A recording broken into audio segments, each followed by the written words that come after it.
안녕하세요. 아나운서 허연주입니다. 목포 여수 MBC가 공동으로 제작한 다가온 뉴스 시간입니다. 이번 주는 해남 군곡리폐총에서 대규모 제사시설이 발견됐다는 소식과 부자 감세에 전남 지자체에 비상이 걸렸다는 소식 준비했습니다. 함께 보시죠.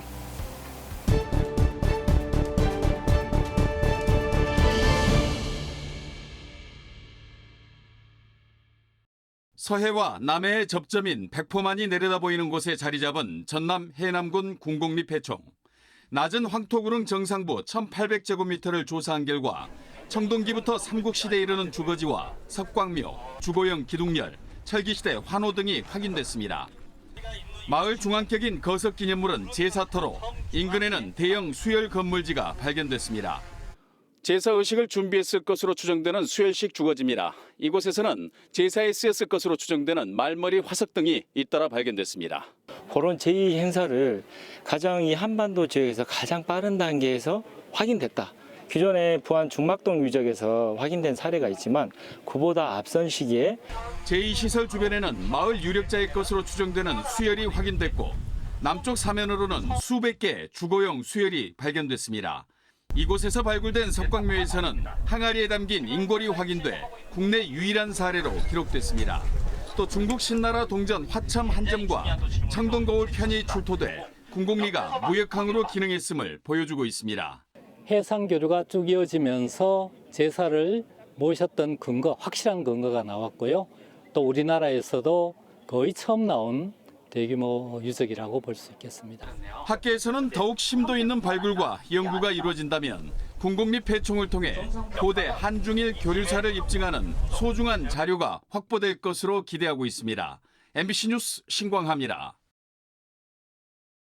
지난 2010년 3월 처음 제작에 들어간 한국형 발사체 누리호.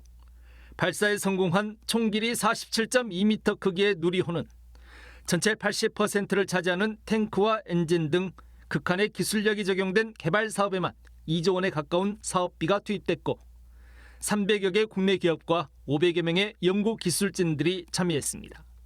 특히 이번 누리호의 핵심은 바로 발사체 기술입니다.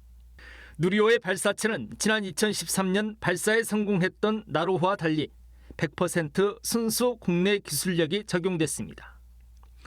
누리호 1단과 2단에 적용된 75톤급 중대형 액체 엔진은 전 세계에서도 스스로 만들 수 있는 나라가 6개 국가에 불과합니다. 이번 누리호의 발사 성공을 통해 국내 우주항공 기술 역량을 한 단계 더 끌어올릴 수 있는 큰 계기가 된 것으로 평가되고 있습니다. 정부는 특히 누리호의 이번 발사 성공이 시작점이 돼 민간 기업이 주도하는 우주산업 생태계를 더욱 활성화하고 앞으로 14년 동안 한국형 위성 항법 시스템 사업을 통해 8개 위성을 쏘아 올릴 예정입니다. 또 앞으로 발사체 성능을 더욱 고도화해 달 착륙선 발사 사업 등에도 착수할 계획입니다. 8월에는 최초의 달 궤도선 다누리를 발사하고 국제 유인 우주 탐사 사업 아르테미스에도 참여하면서 대한민국의 우주 개발 역량을 계속해서 키워 나가겠습니다. 나로호에 이어 누리호 발사 성공이 디딤돌이 돼 전남공은 우주 발사체 산업 클러스터 조성 사업이 더욱 속도를 낼 수 있을 것으로 전망됩니다. 고흥나로 우주센터를 중심으로 2031년까지 8천억여 원을 투입해 추진 예정인 발사체 클러스터와 특화산단 조성 계획도 한층 속도를 낼 수 있을 것으로 기대됩니다. 우주산업 클러스터 육성과 재정, 세제 지원 등 다양한 정책적, 제도적 지원을 적극 추진하여 뉴 스페이스 시대를 대비한 자생적 우주산업 생태계를 조성해 나가겠습니다. 누리호의 발사 성공을 계기로 30여 년 동안 이어져온 전남공이 중심이 된 우리나라의 우주강국 도약의 꿈이 이제 현실화하고 있습니다. MBC 뉴스 김주입니다. 여수 홍천 택지 준공 이후 심각해진 교통체증 해소를 위해 바다를 가로질러 소호동을 잇는 도로가 새로 뚫렸습니다. 특히 해상 교량은 이순신 장군의 장검과 가망만을 순항하는 요트를 형상화해서 돌산대교, 거북선 대교와 함께 또 하나의 여수 밤바다 랜드마크로 손색이 없습니다. 550m의 선소 대교와 함께 양쪽으로 600m의 접속도로가 임시 개통되면서 인근 생태터널 주변에서 출퇴근 시간마다 반복되던 교통 정체도 어느 정도 해소될 것으로 보입니다. 하지만 도로가 새로 놓이면서 마을 진출입이 불편해진 인근 항호마을 주민들은 좌회전이나 유턴 차로, 횡단보도 설치 등 대책 마련을 호소하고 있습니다. 여수시는 이에 따라 다음 달 정식 개통 이전까지 교통 상황을 살펴 이 부분의 대책도 마련하기로 했습니다.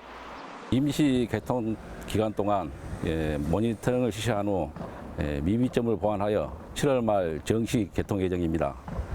선소대교가 개통됨으로써 웅천 생태터널에서 시청 방향으로 이어지는 교통 지정체가 다소 해소될 것으로 기대합니다. 여수시는 또 장기적으로 소호동 주변 도로의 병목 현상이 우려되는 만큼 추가로 교통망 확충 계획도 추진하고 있습니다.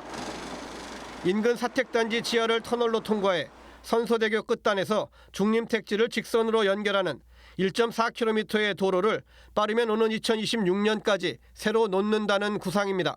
소호동 일원의 교통 정체 해소를 위해 소호동에서 중림 간 도로 개설을 검토하여 현재 타당성 조사와 지방 재정 계획 심의를 완료하였습니다. 웅천에서 서울을 거쳐 중림으로 이어지는 새로운 교통망이 구축되면 여수 도심 교통난 해소에도 큰 도움이 될 전망입니다. 여수시는 앞으로 민선 8기 인소위원회와 협의해 곧바로 실시 설계 용역 등 행정 절차에 나설 계획입니다. MBC 뉴스 최우식입니다.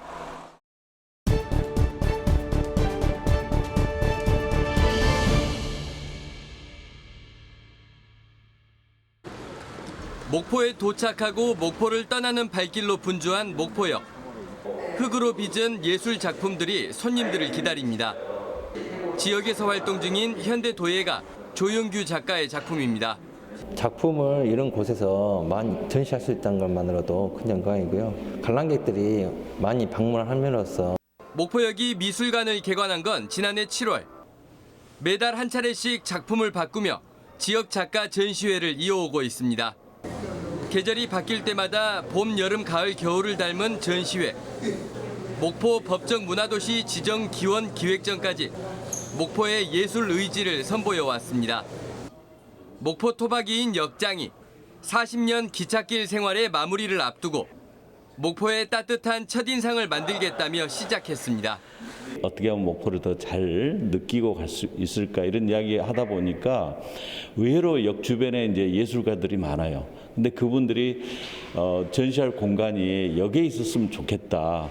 호남선에서 유일하게 옛 역사를 사용 중인 목포역이 미술관이 있는 유일한 기차역으로 자리 잡고 있습니다.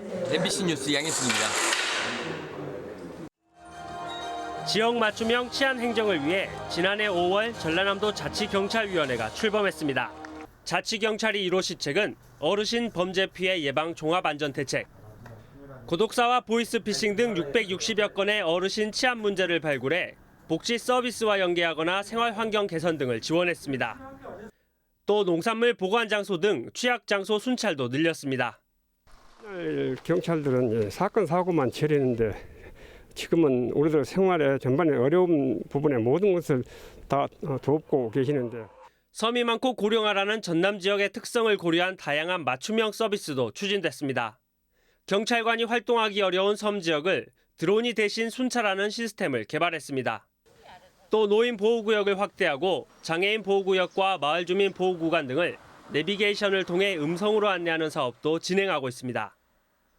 노인과 섬에 대한 치안 서비스를 확고히 해서 전국에서 고령자 비율과 섬 보유량이 가장 많은 이 지역 특색을 반영한 전남형 자치경찰 치안 시책을 전국 최초로 범죄 피해자 통합 지원 연계망을 구축하고 지자체와 경찰서 간 협력 체계를 마련해 효율성도 높였다는 평가를 받고 있습니다. 그동안 경찰은 지역 특성을 고려치 않은 중앙 중심적 정책 등으로 현장과 주민으로부터 호응을 받지 못했습니다. 하지만 자치경찰제 시행 1년이 지나면서 경찰은 국민의 안전을 지키는 보다 친숙한 모습으로 지역민에게 다가가고 있습니다. MBC 뉴스 박종호입니다.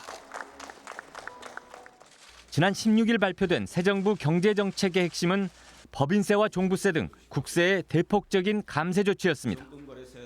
법인세는 최고 세율을 25%에서 22%로 내리고 종합부동산세는 과표를 올해 예정 비율보다 무려 40%나 낮춘다는 청사진이 나왔습니다. 기업에 대한 이러한 세금 감면 조치는 오히려 재정이나 우리 경제 전체의 선순환을 할 수 있는 그런 장치다. 하지만 당장 대기업과 자산가들만을 위한 부자 감세 정책이라는 비판이 나오는 가운데 가장 큰 타격을 재정이 열악한 지방 시군이 받게 될 것이라는 우려가 커지고 있습니다. 감세 정책에 따라 내국세가 큰 폭으로 줄어들면 내국세의 19.24%로 산출되는 지방교부세도 같은 비율로 감소하는 구조. 지역 간 재정 격차 조정을 위해 국가가 배분해주는 자금이 바로 지방교부세인데 이 돈이 줄어드는 만큼 지방은 더 쪼그라들 수밖에 없게 되는 겁니다. 지역마다 현실적인 고심이 내부적으로 커져가는 분위기입니다. 비교적 재정 여건이 나은 여수시의 경우도 연간 총 예산의 28%, 3,600억 원 정도를 지방 교부세로 충당하고 있기 때문입니다. 이제 전체적으로 법인세라든가 여러 이제 국세가 감소함에 따라서 저희 이제 지방 교부세가 감소될 이제 부분이 커지는 거죠. 그래서 재정에 어떻게 보면 이제 악영향을 끼칠 수가 있습니다. 특히 다른 지역에 비해 재정 자립도가 더 열악한 곳이 많은 전남 지역의 경우 사정은 더 심각합니다. 전라남도가 갈수록 열악해지는 지방 재원의 구조를 조목조목 지적하며 지방 교부세 법정률 상향을 인수위에 요구한 건 지난 4월. 그런데 2달 후 새 정부 경제정책은 오히려 더 악화되는 방향으로 나오다 보니 난감해질 수밖에 없습니다. 이제 모수가 줄어들고 이제 자꾸 재정분 국세가 지방세로 전환되는 그런 부분에서 또 교부세에 또 영향이 있고 그러면 이제 저희 도 입장에서는 이제 그동안 뭐 농어촌 뭐 사업들, 개발 사업들 이런 것들을 진행할 수가 없게 되는 거죠. 감세와 민간 주도, 작은 정부라는 새 정부의 정책 기조가 지역 간 재정 불균형을 더 악화시킬 것이라는 우려가 확산되는 상황. 문제의식을 공유하고 파급 영향을 세밀하게 따져보기 위한 지방정부 간의 적극적인 연대가 시급합니다. MBC 뉴스 박광수입니다.